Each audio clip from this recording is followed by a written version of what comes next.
Hello again, 6th graders. Good Thursday to you, May 14th.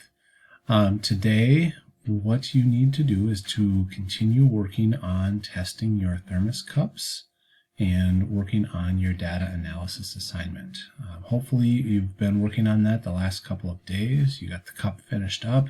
You were able to do your second reflection and then work on actually performing your test.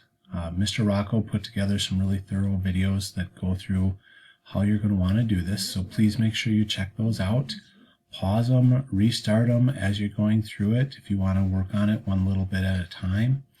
And I'm sure you're going to do a great job showing me what you were able to build to help keep an ice cube from melting.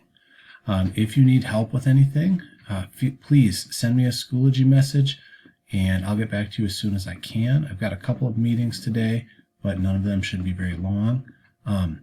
So please, like I said, reach out if you've got questions, and even if it's just to double check you're doing something right with the analysis, please don't hesitate to ask and we'll help you out, okay?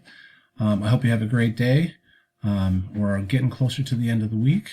Tomorrow you will just have a reflection to do that goes with this thermos cup challenge, and then you'll be to the weekend. I hope you have a great day. I'll talk to you later.